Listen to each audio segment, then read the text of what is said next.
दोस्तों नमस्कार। भारत में जब से सीज़ फायर हुआ है, जो अनएक्सपेक्टेड था और जो रिटेलिएटरी कन्फ्लिक्ट थी भारत और पाकिस्तान दोनों की तरफ से, बहुत बड़े हाई लेवल पे पहुंच गई थी और वहां से नेक्स्ट लेवल पे जाने वाली थी।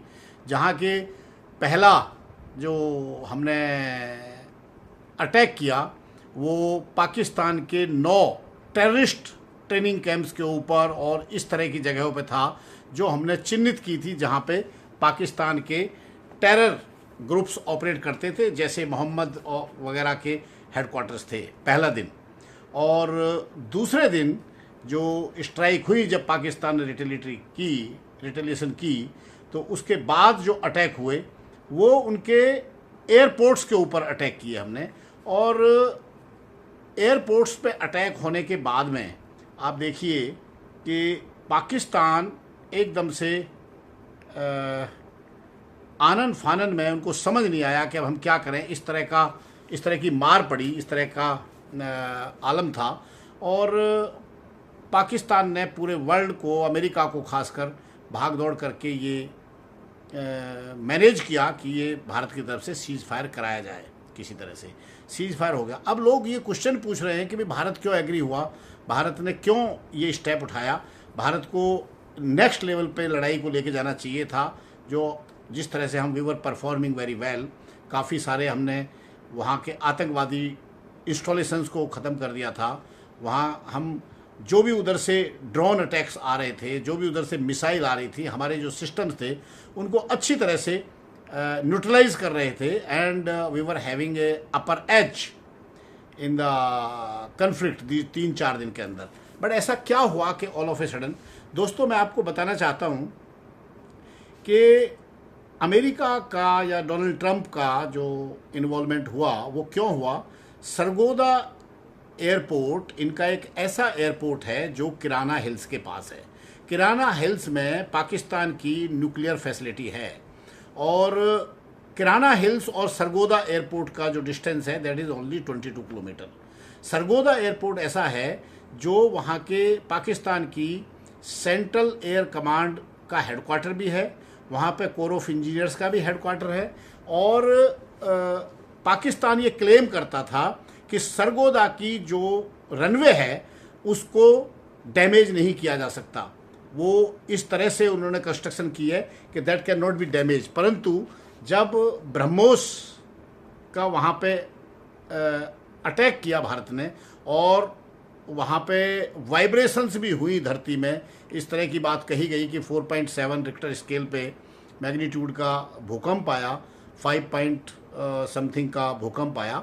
वो भूकंप नहीं था, क्योंकि भूकंप की जो प्रक्रिया होती है, जो सेस्मिक प्लेट्स डिस्टर्ब होती है, उनमें मूवमेंट होता है, हलचल होती है, वो हलचल नहीं थी। ये this was vibration after the impact of BrahMos at the Sargodha airport. और रनवे उनका डैमेज किया ब्रह्मोस ने। जब रनवे डैमेज हुआ तो जाहिर सी बात है कि जो किराना हिल्स में उनके जो न्यूक्लियर इंस्टॉलेशन है वहाँ पे कुछ डैमेज हुआ, वहाँ से रेडियो एक्टिव सब्सटेंस लीक हुआ। उसका प्रूफ ये है कि पाकिस्तान ने सीज़ फायर के इमीडिएटली बाद बोरोन 10 इजिप्ट से बाय फ्लाइट मंगाया, क्योंकि बोरोन 10 एक ऐसा मटेरियल है जो नील घाटी में पाया जाता है और उसको छिड़कने से, उसको ऊपर डालने से जो रेडियो एक्टिव सब्सटेंस लीक होता है उसको कंट्रोल किया जाता है, उसको कंट्रोल किया जा सकता है। तो दिस इज द प्रूफ कि वहाँ पे कुछ ना कुछ डैमेज हुआ है, जिसको कंट्रोल करने के लिए पाकिस्तान ने बोरोन 10 मंगाया है। नॉट ओनली दिस, अमेरिका की nuclear emergency team immediately Pakistan पहुंची और उन्होंने वहाँ का निरीक्षण किया। एंड वहाँ पे देयर आर सर्टेन रिपोर्ट्स जो नहीं आ पा रही हैं बाहर, वहाँ पे अमेरिका की न्यूक्लियर इमरजेंसी टीम वहाँ पे डैमेज कंट्रोल कर रही है। आप देखिए, भारत ने, दूसरी बात पूछा थी, भारत ने और क्या अचीव किया। भारत ने ये अचीव किया कि जो भी हमारे इंडिजीनियस, चाहे आकाश हो, जो भी हमारे इंडिजीनियस सिस्टम्स थे, आकाश हो या दूसरे जो एंटी ड्रोन सिस्टम्स डीआरडीओ ने डेवलप किए हैं, उनको इंटीग्रेट किया गया हमारे S-400 जो हमारा रशिया से इंपोर्ट किया हुआ एयर डिफेंस सिस्टम है उसके साथ इंटीग्रेट किया एंड एक पूरा का पूरा स्वैम ऑफ ड्रोन्स जो 350-400 ड्रोन्स को न्यूट्रलाइज किया भारत ने, एयर डिफेंस सिस्टम ने। और जो मिसाइल्स वगैरह उन्होंने दागी, जो उनके F-16 थे उनको जाम किया, रडार्स को जाम किया, और जो मिसाइल्स वगैरह थी, ड्रोन्स थे, उनको एयर में न्यूट्रलाइज किया। ये बहुत बड़ी बात है कि हमारे इंडिजीनियस सिस्टम्स, हमारे खुद के BEL का सिस्टम डेवलप किया हुआ, और वो सारा का सारा पहली बार इंडिया ने उसको यूज़ किया, रियल टाइम उसका यूज़ किया गया, और वो बहुत ज़्यादा सक्सेसफुल रहा, बहुत ज़्यादा सक्सेसफुल रहा। देखिए, अगर ये सरगोदा की मैं बात करूं, इनके पाकिस्तान के सरगोदा एयरपोर्ट की, सरगोदा एयरफील्ड की, तो वहाँ पे काफ़ी सारे इनके फाइटर प्लेन्स रहते हैं, F-16 रहते हैं वहाँ पे, JF-17 है, मिराज 3 एंड मिराज 5 हैं। मिराज 3 एंड मिराज 5 ऐसे इनके फाइटर प्लेन्स हैं जिनके ऊपर न्यूक्लियर वार हेड्स ले जाए जा सकते हैं, न्यूक्लियर वार हेड से अटैक किया जा सकता है।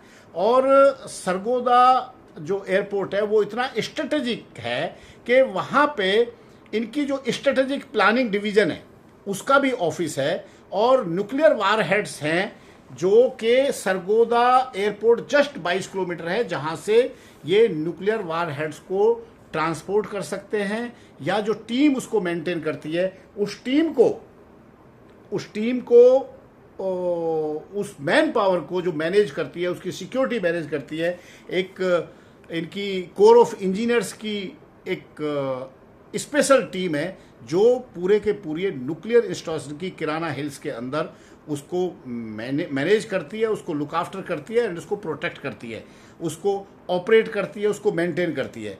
तो ये सारी की सारी चीज़ें जो थी सरगोदा में ब्रह्मोस का अटैक होने के बाद में पाकिस्तान के अंदर घबराहट मची, और भारत ने ये अचीव किया कि वर्ल्ड को ये दिखाया कि उनका जो HQ-9 एयर डिफेंस सिस्टम था चाइनीज़ ओरिजिन का, उसको कम्प्लीटली न्यूट्रलाइज किया, उसको फेल किया भारत ने, और जो भी उनका एयर डिफेंस सिस्टम था उसको भेज दिया।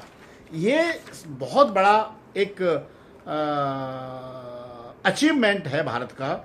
और इलेक्ट्रॉनिक वारफेयर में भी उनके रडार्स वगैरह को जाम किया गया, उनकी जो एयर डिफेंस बैटरीज थी उनको न्यूट्रलाइज किया गया, और एक तरह से जो पाकिस्तान अपने आप को एक न्यूक्लियर, बहुत बड़ी न्यूक्लियर पावर की धमकी देता था, उसकी हवा निकल गई। क्योंकि जिस तरह से अटैक हुआ, अगर एक मिसाइल अटैक किराना के ऊपर, किराना हिल्स में हो जाता, बिकॉज वहाँ पे क्या है, इनकी जो न्यूक्लियर फैसिलिटी है वो है, एंड न्यूक्लियर फैसिलिटी इन्होंने डीमैटिंग डॉक्ट्रिन के हिसाब से रखी हुई है। डीमैटिंग ये है कि जो उसका कैरियर है, न्यूक्लियर वेपन्स का जो कैरियर है वो अलग स्टोरेज है, और जो वार हेड है वो अलग स्टोरेज है। जब भी इनको जरूरत पड़ती है तो ये उसको दोनों चीज़ों को एक दूसरे के साथ जोड़ करके एंड ये उसको अटैक के लिए रेडी कर सकते हैं within a shortest period of time. So ये सारा का सारा जो खेल है पाकिस्तान का सामने आया, और पाकिस्तान की हवा निकली। अब बात ये आती है कि लोगों को ये इतनी ज़्यादा डीप नॉलेज नहीं है, समझ नहीं है, और वो ये बोलते हैं कि भाई ऑल ऑफ ए सडन क्यों ये डिसीजन लिया गया। देखिए, अगर पाकिस्तान का न्यूक्लियर इंस्टॉलेशन, वहाँ से रेडियो एक्टिव सब्सटेंस लीक होता है तो बहुत बड़ी प्रॉब्लम आ जाती। ये तो it would have been very difficult to manage by Pakistan और इवन बाई अमेरिका, क्योंकि एक बार रेडियो एक्टिव सब्सटेंस लीक हुआ तो it will be very very difficult, and बहुत सारे खतरे खड़े हो जाते। तो ये एक डिसीजन लिया गया, हमें ये रियलाइज़ करना पड़ेगा।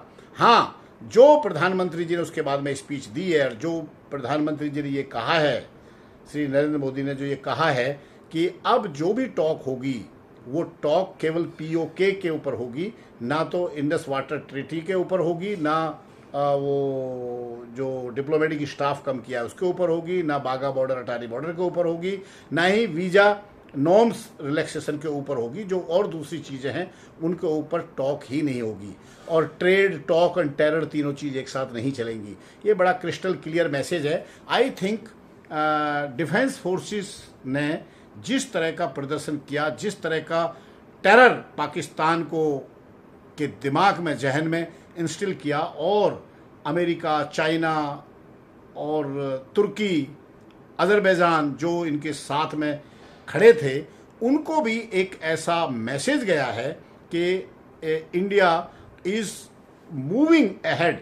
इंडिजीनियस जो अपने देश में जो स्वदेशी जो सिस्टम्स डेवलप किए जा रहे हैं, चाहे DRDO डेवलप कर रहा है या दूसरी BEL, BHEL जो भी ऑर्गेनाइजेशंस इसमें लगी हुई हैं, अब प्राइवेट सेक्टर भी इसके अंदर आ रहा है। तो भारत अब हथियार के मामले में या एयर डिफेंस के मामले में या आर्टिलरी के मामले में या न्यूक्लियर सबमरीन के इशू पे वी आर मूविंग टुवर्ड्स स्वदेशी। We are developing our own technology, we are developing our own systems, we are developing our own radars, we are developing our own air defense system. So ये एक बहुत बड़ी बात थी, और army, navy, air force तीनों ने इसको बड़े सिंक्रोनाइज तरीके से बहुत ज़्यादा एक कॉमन प्लेटफॉर्म पे आकर के जिस तरह का ये प्रदर्शन हुआ, जिस तरह का ये एक पाकिस्तान को न्यूट्रलाइज किया, वहाँ के सारे सिस्टम को, चाहे उनका चाइनीज़ HQ-9 हो और चाहे उनके फाइटर प्लेन्स हो, F-16 हो, उसको जो एक मात दी है हमने एयर डिफेंस के अंदर, वो या ड्रोन्स को, एंटी ड्रोन सिस्टम को, उनके ड्रोन्स को न्यूट्रलाइज करना हो, ये सारी चीज़ें भारत को मिलिट्रीली एक अलग लेवल पे लेके चली जाती हैं। ये आने वाले टाइम में आप देखेंगे कि India will become self-sufficient as far as the arms and other air defense systems or submarine or ships or other radar and all sort of things are concerned. Bharat इस मामले में एक सेल्फ सफिशिएंट इंडिजीनियस टेक्नोलॉजी के साथ में एक इस तरह का राष्ट्र बन के उभरेगा आने वाले टाइम में। ये प्रूव हुआ है, ये हमारा अचीवमेंट है। इस 4 दिन की, 3 दिन की कॉन्फ्लिक्ट से ये निकल करके आया है। Thank you very much. Channel को सब्सक्राइब कर लें, अपने कमेंट दें और अपना बेल आइकन दबा लें, जिससे कि मेरी नेक्स्ट वीडियोस भी आपको मिल जाएं। Thank you very much.